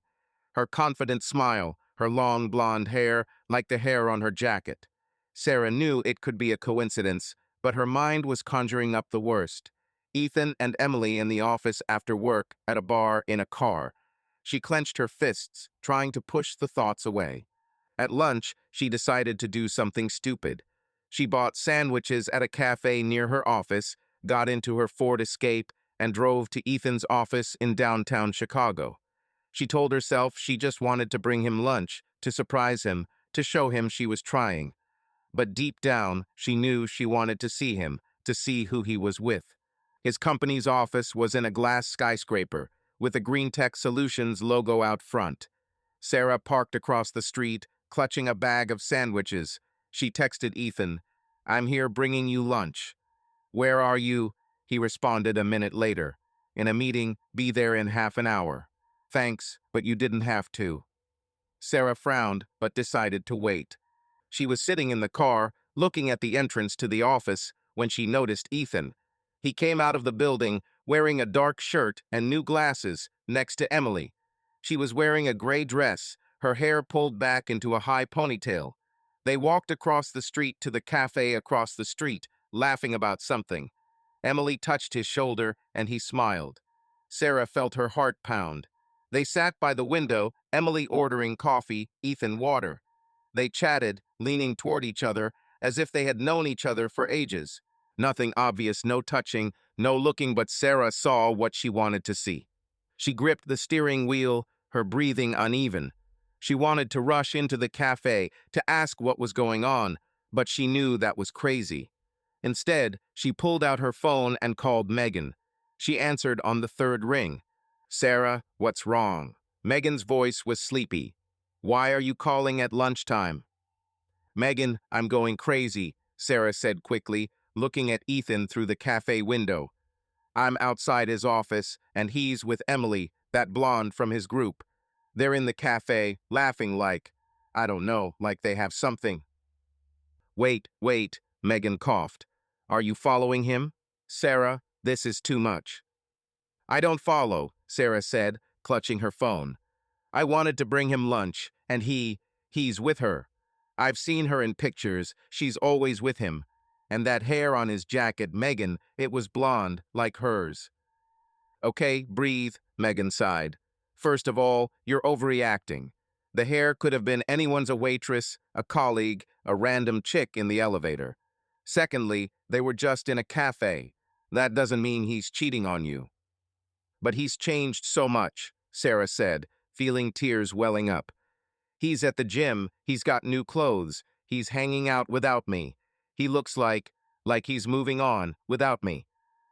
Look, Megan paused. I don't want to burden you, but yeah, Ethan seems like a guy who's taking his life into his own hands. Maybe he's just working on himself. You said to yourself that he was crushed after well, you know. So it's my fault, Sarah wiped her eyes, her voice shaking. I know I screwed up, but I'm trying to fix it. And he won't even look at me. Sarah, I'm not saying it's your fault, Megan softened, but don't get worked up. Talk to him, ask him straight out. Don't sit in the car like a spy. I can't, Sarah shook her head. If I ask, he'll say I'm paranoid, and if he's really with her, I don't want to know. Then stop it, Megan said more firmly. You're making things worse for yourself. Go home, work, live. If he's hiding something, you won't find out by spying on him. Okay, Sarah exhaled, but didn't believe it. Thank you for listening. Always, Megan paused. But Sarah, seriously, don't go crazy. Call just in case. Sarah hung up, looking at the cafe. Ethan and Emily were already leaving, him holding the door, her laughing. They went back to the office, and Sarah sat in the car, clutching the bag of sandwiches. She felt stupid, pathetic, but she couldn't leave. She looked at his car, a black Honda Accord parked outside the building, and imagined him getting in with Emily, driving somewhere she wasn't. Sarah Wilson sat at Brood Awakening in downtown Chicago, fiddling with a paper latte. Outside, people hurried along the sidewalk, bundled in coats as October brought a chilly wind off Lake Michigan. Sarah was waiting for Megan Clark, who had texted that morning, "We should meet for coffee and talk." Sarah had barely slept since catching Ethan and Emily at the coffee shop near his office, and Megan must have sensed the desperation in her voice on their last call. The cafe door rang and Megan walked in, her hair disheveled and her bag full of camera gear. She plopped down on the chair opposite, dropping her bag on the floor. Oh my God, the traffic is hell. Megan rolled her eyes, taking off her scarf. Sorry, I'm late. Order me a cappuccino, will you? Already, Sarah nodded at the second glass on the table. Are you okay? Well, it depends, Megan sighed, sipping her coffee. Zach's freaking out again, saying I party too much.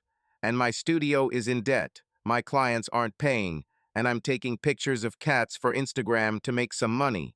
And you? You look like you haven't slept in a week. Sarah chuckled, but her smile was strained. She told Megan about Ethan, his new clothes, the gym, the office parties she wasn't invited to, and the day she saw him with Emily. I know it sounds stupid, Sarah lowered her voice, looking into her glass. But they were laughing like, I don't know, like they had something. And that hair on the jacket, Megan, it was blonde, like hers. Sarah, you're getting carried away again. Megan shook her head. I told you it could have been anyone's hair. And in the cafe, they're just colleagues. They work together, of course they'll chat. But he's changed so much. Sarah squeezed the glass, her voice shaking. He's cold, Megan. He doesn't look at me, he doesn't talk. I try, I cook, I clean, I go to his parents, but he's like he's not with me anymore. Megan paused, looking at her. Then she leaned back in her chair. Listen, I feel guilty, she said, fiddling with the sleeve of her sweater. I'm the one who dragged you to New Orleans, and now you're having this nightmare. But Sarah, you can't just sit there and suspect him. Have a heart-to-heart talk with him. Ask him what's going on with this Emily. I can't, Sarah shook her head. If I ask, he'll say I'm paranoid. And if he's really with her, I'm not ready to hear that. Okay, then we have to do something. Megan leaned closer, her eyes lighting up. His company has a party coming up, right? I know a bar they often hang out at. Let's arrange a casual meeting. You and I will drop in there, as if by accident, and you will see how he acts around Emily. If nothing happens, you will calm down. If there is, well, at least you will know. That's nonsense, Sarah frowned, but the idea stuck in her head. He's not stupid, he'll understand right away. He won't understand, Megan grinned. We're just two friends hanging out at a bar. Come on, Sarah, it can't get any worse. Sarah paused, looking at her coffee. Her paranoia was stronger than her common sense, and she nodded. Okay, she said. When? Friday, Megan pulled out her phone, flipping through her calendar. I'll find out where they'll be. Just don't bother yourself until then, okay? I'll try, Sarah smiled, but inside she knew it wouldn't work. At home, Ethan was just as distant. He arrived late, wearing a new shirt and smelling of cologne. Sarah was cooking dinner chicken and rice, but he ate it in silence, scrolling through his phone. How's your day? She asked, putting the plates in the dishwasher. It's fine, he shrugged. Lots of meetings. What about Friday? She tried to sound casual. Another corporate party? Yeah, he nodded without looking at her. Happy hour at the bar, then dinner with the clients. Cool, Sarah smiled, but her heart sank. She hadn't asked if Emily would be there, but she knew the answer. On Friday, Megan wrote, The Drifter, 7 p.m. Dress smart. Sarah had chosen a black dress and shoes and put on makeup, hoping to look confident. But in the mirror, all she saw was a tired woman with dark circles under her eyes. She met Megan outside the bar, which was packed with people in suits and dresses. The music, a remix of the weekend hit, was blaring, and the smell of beer and perfume hung in the air. Relax, Megan nudged her, ordering margaritas. We're just hanging out. If Ethan's here, just say hi like it's nothing. Okay, Sarah nodded, but her hands shook as she held the glass. She scanned the crowd, looking for Ethan. 10 minutes later, she saw him at the bar, wearing a dark jacket and holding a beer. Emily was standing next to him, wearing a red dress, laughing at something he said. Sarah felt her throat tighten. There he is, she whispered, nodding to Megan. With her. Okay, let's go. Megan grabbed her hand. Just say hi, don't freak out. They made their way through the crowd. Sarah tried to keep a smile on her face, but her heart was pounding. Ethan noticed them, his eyebrows raising slightly. Sarah, he said, putting down his glass. What are you doing here? Oh, hi. Megan smiled as if it was a coincidence. Sarah and I were going out for drinks, and here you are. How cool, huh? Yeah, Ethan looked at Sarah, his voice cold. Didn't know you came here. I just wanted to, Sarah shrugged, feeling like an idiot. And you and your colleagues? Yes, he nodded, nodding at Emily. Emily, this is Sarah, my wife. You know Megan. Hi, Emily smiled, holding out her hand. Her nails were perfect, her hair glistening in the light. Nice to meet you. Ethan's told me a lot about you. Really? Sarah shook her hand, her voice shaking. It's nice. Well, we'll go. Megan tugged Sarah by the elbow. Let's not disturb your party. See you, Ethan nodded, returning to his conversation with Emily. Sarah felt her face heat up. They walked over to the bar, and she gripped her glass so tightly that her fingers turned white. That was stupid, she hissed, looking at Megan. He knew right away we were here for a reason. Oh, come on, Megan rolled her eyes. He was just surprised. It's okay, you saw them. They were just chatting. Just chatting? Sarah snorted. She's all over him, Megan. And he didn't even tell me I was his wife until he had to. Sarah, you're exaggerating, Megan sighed. I'm sorry, it was a stupid idea. Let's have a drink and forget about it. I don't want to. Sarah put the glass down. I'm going home. She walked out of the bar, ignoring Megan's call. In the taxi, she looked out the window, feeling even worse. The plan had failed, and she looked pathetic. Ethan was cold, Emily was perfect, and Megan, with all her problems, couldn't help. At home, Sarah lay down on the couch without undressing. Ethan returned at midnight, but she pretended to be asleep. In the morning, Megan called. "Sarah, I'm sorry about yesterday," she said, her voice apologetic. "I wanted to help, but it seems to have only made things worse." "It's okay," Sarah lied, looking at the ceiling. "Let's just forget about it. If anything happens, I'm here." Megan paused. "But I'm in deep shit myself. Zach was yelling again yesterday. The studio might get shut down.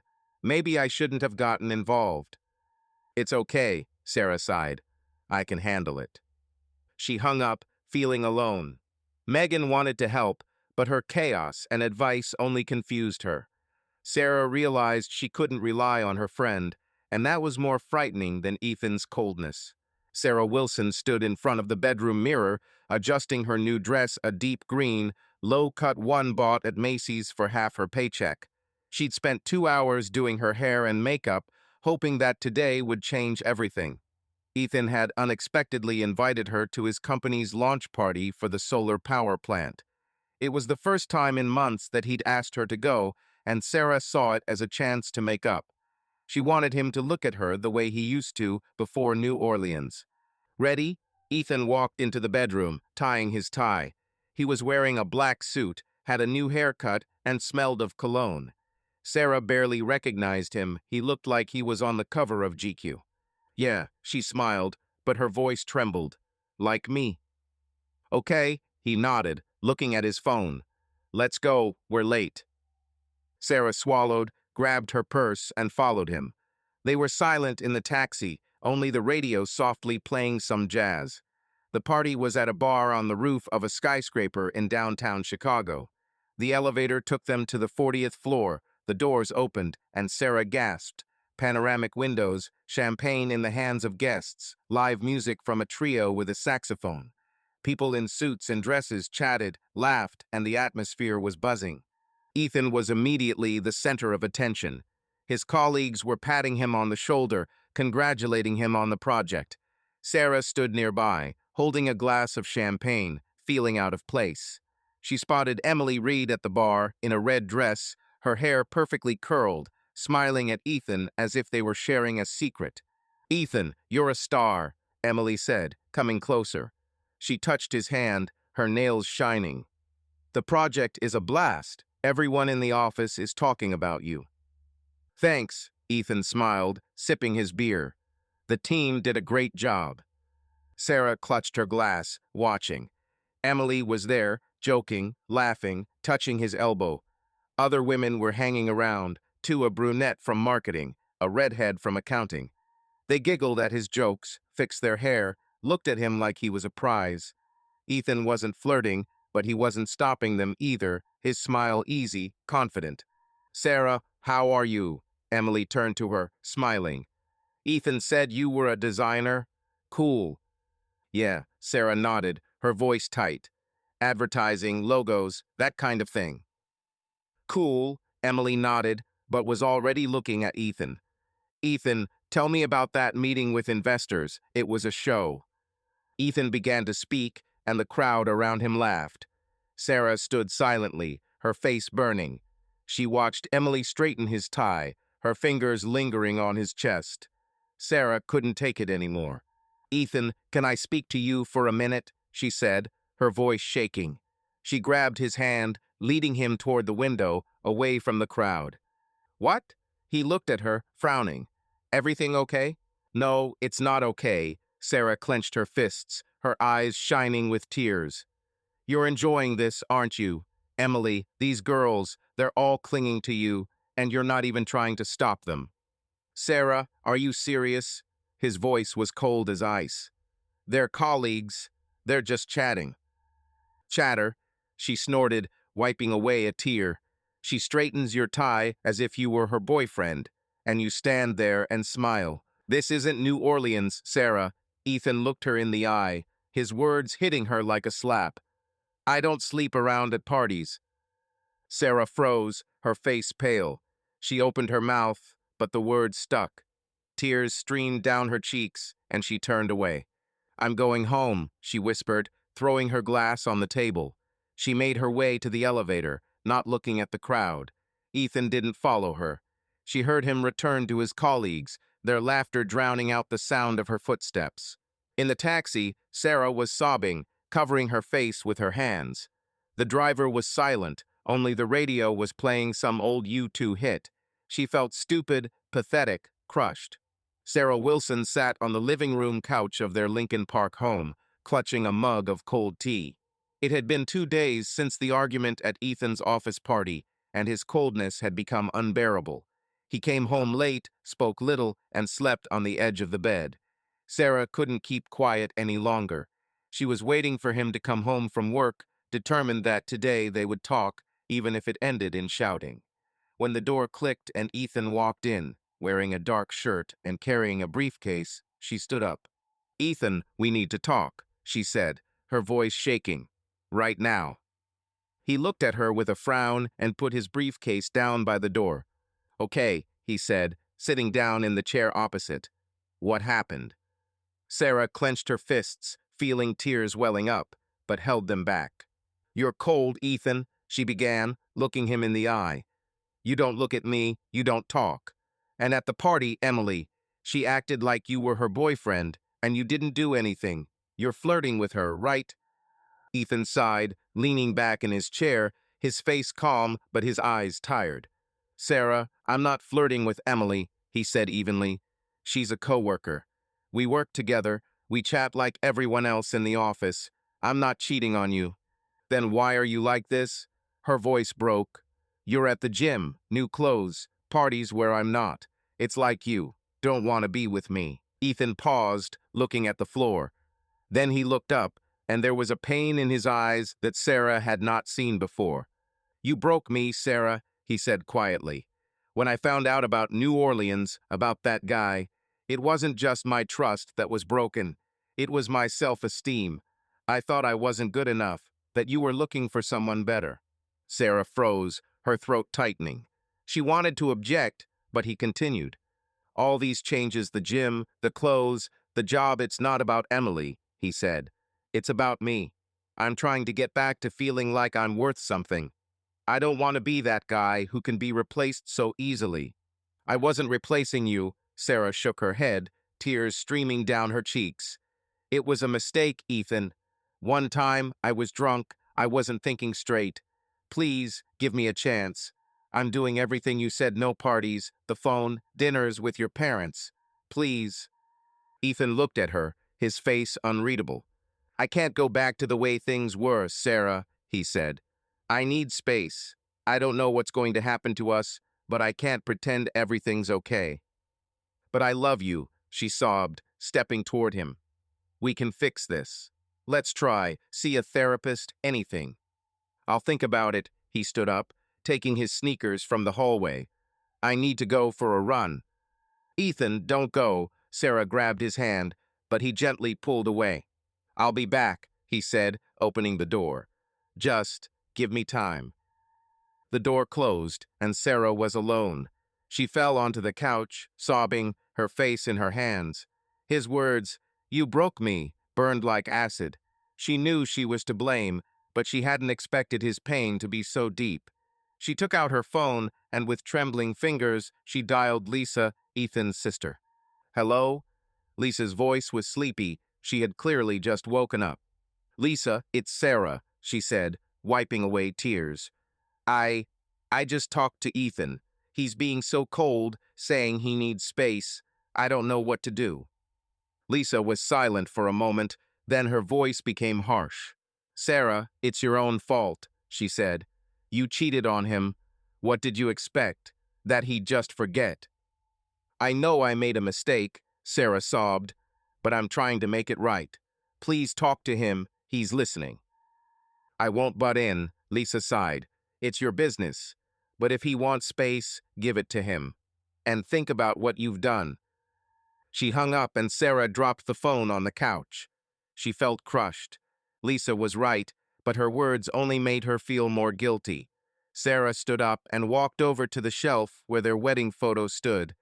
They were smiling, she in a white dress, he in a suit, 3 years ago.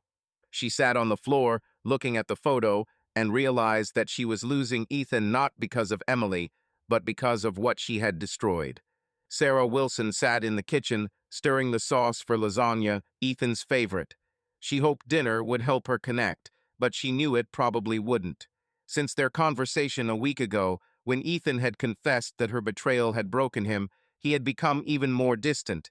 He came home late, immersed in the solar project, and barely spoke to her. This morning he had texted, "Funded. Meeting with the team tonight." Sarah had congratulated him, but received no response. She scrolled through Instagram while the lasagna baked. Ethan rarely posted, but his colleagues had posted pictures from the party to celebrate the project's success. A neon-lit bar, glasses of wine, Ethan in the center, smiling in a dark shirt. Emily Reed stood nearby in a sparkly dress, her hand on his shoulder. The comments were full of emojis. "Ethan, you're a star." "Proud." Sarah hadn't been invited, and it cut like a knife. She felt cut out of his life. Ethan came home at 10, smelling of beer and cologne. Sarah put the lasagna on the table and smiled. "Congratulations on the project," she said, pouring water. "It's really cool." "Thank you," he nodded, sitting down. The team gave it their all. "I made lasagna," she pointed to the dish, "and I bought theater tickets for Saturday." "Hamilton, you wanted." "Cool," Ethan cut off a piece, but didn't look at her. "We'll see if I'm not swamped at work." "Okay," Sarah swallowed, her voice shaking. She ate in silence, listening to her fork clatter against her plate. His politeness was worse than shouting as if he were doing a duty, not living with her. After dinner, he went to the bedroom, saying he had letters to answer. Sarah cleared the dishes, tears stinging her eyes. She wanted to scream, to beg, but she knew it was useless. Instead, she decided to go to Ethan's parents in Evanston. Maybe they could help, talk to him, remind him that they had a family. The next day, Saturday, she got into her Ford Escape and drove away. Ethan's parents' house was neat, with a white picket fence and an American flag on the porch. Linda, his mother, answered the door, her smile strained. "Sarah," she said, drying her hands on a towel, "we weren't expecting you. Are you with Ethan?" "No," Sarah shook her head as she walked in. "I'm alone. I wanted to talk." They sat in the living room on a floral sofa. Richard, Ethan's father, was watching golf on TV, but turned off the sound when Sarah started talking. "I know what Ethan told you about me," she said, looking at the floor. "About New Orleans. I made a mistake, and I'm trying to make it right. But he's so cold, he won't give me a chance. Maybe you could talk to him." Linda folded her arms, her face stern. "Sarah, do you realize what you've done?" she said. "You've broken his heart. He was always faithful, and you—" "I know," Sarah interrupted, her voice shaking. "I regret it every day, but I love him. Please help." Richard coughed, looking at his wife. "Sarah, Ethan's on the upswing," he said. "The project, the career, he's doing well. Maybe he's better off without all of this." "Without me?" Sarah looked at him, her eyes shining. "You want him to leave me?" "We want him to be happy," Linda said coldly. "He deserves better than living with someone who betrayed him." Sarah froze. Linda's words hit her like a slap. She stood up, her hands shaking. "Thank you for your honesty," she whispered, grabbing her bag. "I'll go." Linda opened her mouth, but Sarah had already left, slamming the door. She got into the car, gripping the steering wheel, feeling tears streaming down her cheeks. Sarah Wilson was sitting in the kitchen of their Lincoln Park home, leafing through an old magazine, when the front door clicked open. Ethan walked in, holding a bottle of champagne and smiling for the first time in months. His dark shirt was slightly unbuttoned, his hair neatly combed. Sarah stood, her heart pounding. After the fiasco with his parents, she had been clinging to any hope of reconciliation, and this bottle felt like a sign. "Celebrating?" she asked, smiling, but her voice was shaking. The project? Yeah, Ethan nodded, setting the bottle down on the table. Funding's closed, everything's on track. Want a glass? Of course, Sarah pulled two glasses out of the cabinet, her hands shaking. She thought this was their chance to sit and talk like before. Ethan opened the bottle, the cork popped, and he poured the champagne. They clinked glasses, the glasses clinking. Sarah took a sip, the bubbles tickling her throat. I'm proud of you, she said, looking at him. This is a huge success. Thank you, he nodded, but his smile faded. He put down his glass and looked into her eyes. Sarah, we need to talk. Her stomach clenched. She put the glass down and clasped her hands in her lap. Okay, she said quietly. About what? Ethan paused, looking at the table, then looked up. I want a divorce, he said evenly, his voice firm but not angry. Sarah froze, as if the air had been sucked out of the room. She opened her mouth, but the words were stuck. Her eyes filled with tears. What? She whispered. Ethan, no, why? He sighed, rubbing his neck as if the words were hard for him to speak. I went to therapy for a year, he said. After New Orleans, after I found out about you and that guy, I tried to figure myself out, about us. I forgave you, Sarah, I really did. But I realized we weren't right for each other. But I've changed, Sarah shook her head, tears streaming down her cheeks. I do everything you ask, no parties, the phone, the dinners. I love you, Ethan. Please don't do this. It's not about you, he looked at her, his eyes sad but determined. It's about me. I don't want to live for marriage, to fix everything. I want to live for myself. Sarah sobbed, covering her face with her hands. She felt everything crumbling, their home, their 3 years, their plans. Let's try this again, she said, her voice breaking. Let's go to couples therapy. I'll do anything. Please, Ethan. I've already decided, he shook his head. I found an apartment in Lupe. I'm moving in next week. The apartment? Sarah looked at him, her eyes wide. You planned this whole thing? Without me? I didn't mean to hurt you, he said quietly, but I can't do this anymore. Is it Emily? Sarah blurted out, her voice shaking. Or someone else? Tell the truth, Ethan. Is there another woman? No, he looked her straight in the eye. No one. This is about me, Sarah. I want to be honest with myself. She was sobbing, her shoulders shaking. Ethan sat silently, staring at his glass. The silence in the kitchen was heavy, broken only by her sobs. She wanted to scream, to beg, but she knew he wouldn't change his mind. His voice, his eyes, everything said he was gone. How can you? She whispered, wiping away tears. 3 years, just throw it away. I'm not throwing it away, he sighed. I'm letting it go. It'll be better for both of us. Ethan stood up and took his jacket from the chair. I'll spend the night at Tom's, he said. I'll give you time. Don't go, Sarah grabbed his hand, but he gently pulled away. I'll be back tomorrow, he said, opening the door. We'll discuss everything. The door closed and Sarah was left alone. Sarah Wilson stood in the bedroom doorway, watching Ethan fold shirts into a duffel bag. He moved methodically, taking only the essentials: clothes, a laptop, a couple of books. Their Lincoln Park house, once full of their things, now felt empty. Sarah wanted to stop him, to say something, but the words stuck in her throat. It had been a week since his divorce announcement, and he was already preparing to move. Are you sure you took everything? She asked, her voice quiet, almost a whisper. Yes, Ethan nodded without looking at her. He closed the bag and set it by the door. I'll get the rest later if I need it. Sarah clutched the door frame, tears stinging her eyes. She saw the papers on the table, a lease for an apartment in the Loop, a trendy Chicago neighborhood. The address, Ethan's signature, the date a month before their conversation. He had been planning his exit for a long time, while she had clung to their marriage.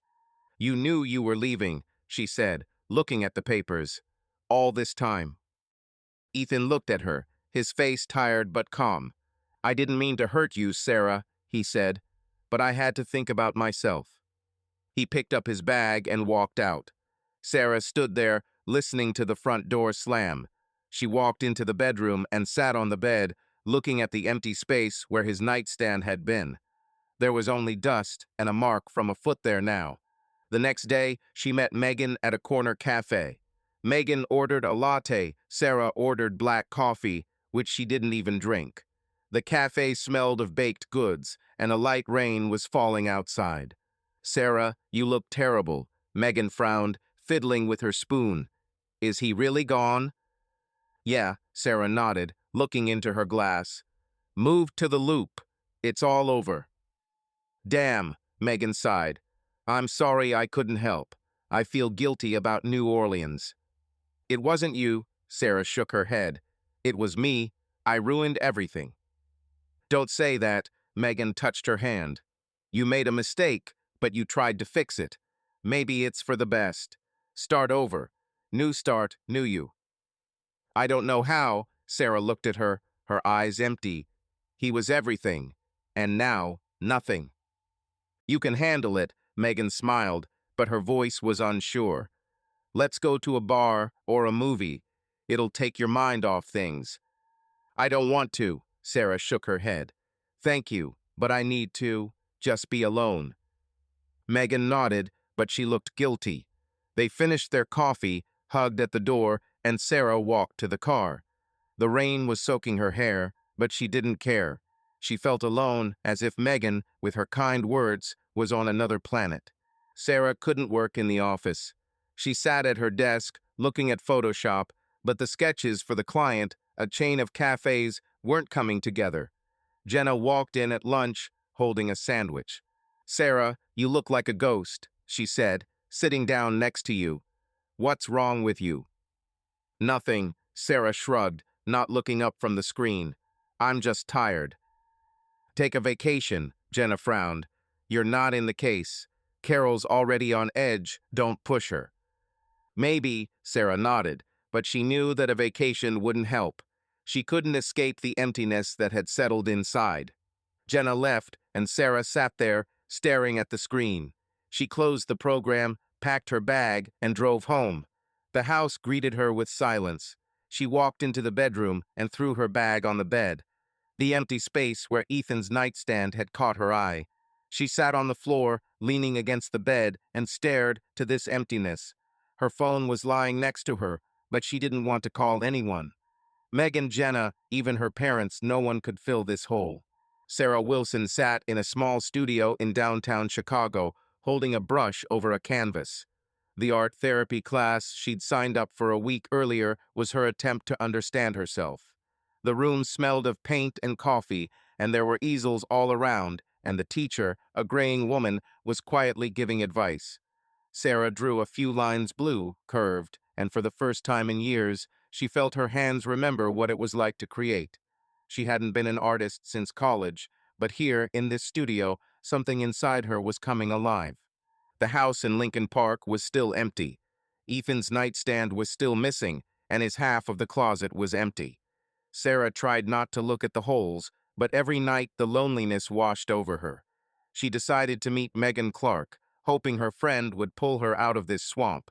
They arranged to meet at the Brood Awakening, a cafe that smelled of baked goods and played soft jazz. Megan walked in, fiddling with the strap of her bag, her hair in a messy bun. She ordered a latte and plopped down in the chair across from Sarah. "You look better," Megan said, sipping her coffee. "Not like a zombie like last time." "Thanks," Sarah grinned, holding a mug of tea. "I signed up for art therapy. I draw, and it seems to help." "Cool," Megan smiled.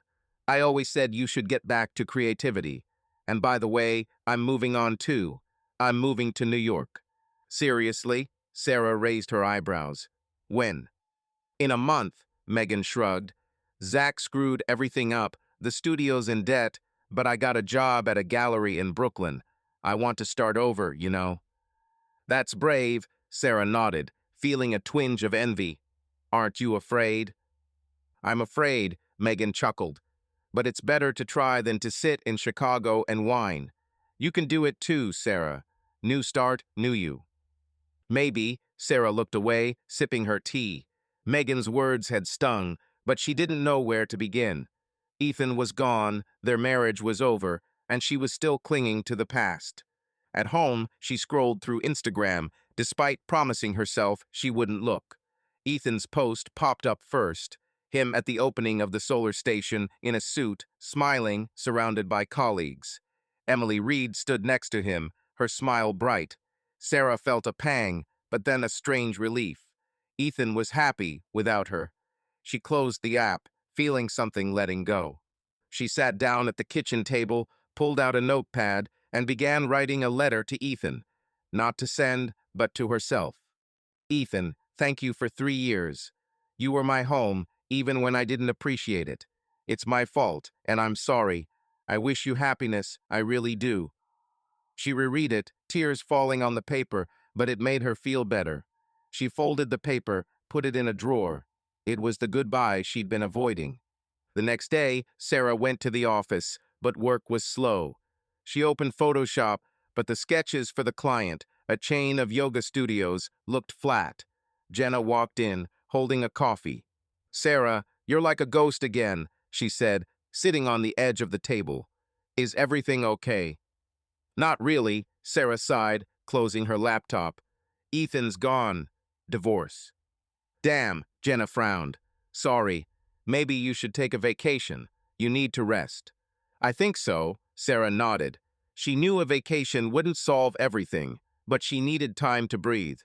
That evening, she returned home and dropped her bag in the hallway. The house was quiet, but not so oppressive. She walked into the bedroom and looked at the empty space where Ethan's nightstand had been.